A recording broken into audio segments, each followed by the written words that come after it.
প্রধানমন্ত্রী যারা বন্যায় গরু ডুবে যাচ্ছে, মানুষ মারা যাচ্ছে, সেখানে না ঘুরে গেলেন বরিশালে। সেখানে এর আগের দিন হলো উনি ঢাকা মেডিকেলে গেলেন, প্রিয় জুবাইদা রহমানের সাথে সেলফি তুললেন। ওনাদের বিয়ের আগে শুনছি মানুষ প্রেম করে, প্রধানমন্ত্রীর আলহামদুলিল্লাহ বিয়ের পরে যে সুন্দর প্রেম, বাংলাদেশের মানুষ শুধু প্রেমে দেখতে পাচ্ছে, এই বাংলাদেশের কোনো আর পরিবর্তন দেখতে পায় নাই।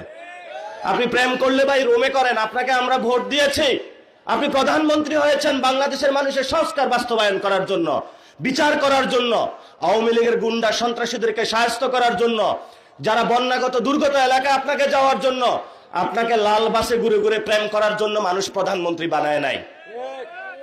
এখন অনেকেই বলে যে এই কথাগুলা বলা যাবে না, এই কথাগুলো বললে কি আমাদেরকে মেরে ফেলবে? মেরে ফেললে 1400 লোক জীবন দিয়েছে, বাংলাদেশের যত জওয়ান আছে, তরুণ আছে, তারা সবাই জীবন দিব, কিন্তু আমরা কোনো অপসংস্কৃতি, বিশৃঙ্খল উচ্ছৃঙ্খল যুবকের কাছে আত্মসমর্পণ করব না। শেষ কথা যেটা, আপনারা একটা ভবনের নাম শুনেছেন, হাওয়া ভবন। এখানে বেগম খালেদা জিয়ার আমলে গিয়াসউদ্দিন আল মামুন, সিলভার মামুন বলে, এই ভবনে গিয়ে তারা টাকা বানাইতো, কোথায় কাকে তুলে নিয়ে আসবে, কোন ব্যবসায়ীকে দখল দিবে। এই হাওয়া ভবনটা হলো গিয়ে লন্ডনে বসেছে। এই হাওয়া ভবনের যারা গ্যাং, উচ্ছৃঙ্খল যারা যুবক, তারা এখন বাংলাদেশে আইসা ক্ষমতায় বসেছে। এই উচ্ছৃঙ্খল যুবকদের হাতে বাংলাদেশ সঠিক আমরা নিরাপদ মনে করি না। আমাদের স্বাস্থ্য শিক্ষা ব্যবস্থা যদি ঠিক করতে হয়, তাহলে এই উচ্ছৃঙ্খল যুবকদের থেকে বাংলাদেশকে মুক্তি দিতে হবে।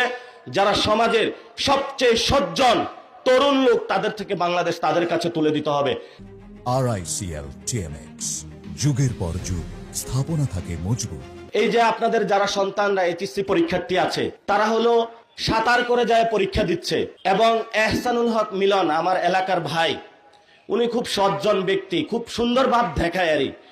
তো বাংলাদেশের সকল মন্ত্রীরা এমন একটা ভং ধরে থাকে যে সেই সবচেয়ে ভালো লোক।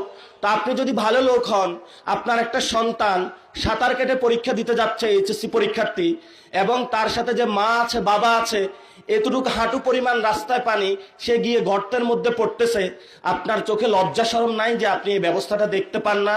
সরকার যদি এইচএসসি পরীক্ষা একদিন স্থগিত করত বা পরে দিত, বা যিনি শিক্ষামন্ত্রী রয়েছেন, শিক্ষা প্রতিমন্ত্রী রয়েছেন, উনি এসি রুমে বসে না থাকে গিয়ে বলতো যে আমি তোমাদের জন্য নৌকার ব্যবস্থা করে দিচ্ছি, বা এই পরিস্থিতি করে দিচ্ছি, বা যেখানে পানি সেখানে সেন্টার না করে অন্য জায়গায় সেন্টার দিয়ে দিচ্ছি, তাহলে আমাদের বাংলাদেশে যারা শিক্ষার্থী সুন্দর একটা ব্যবস্থা পেত।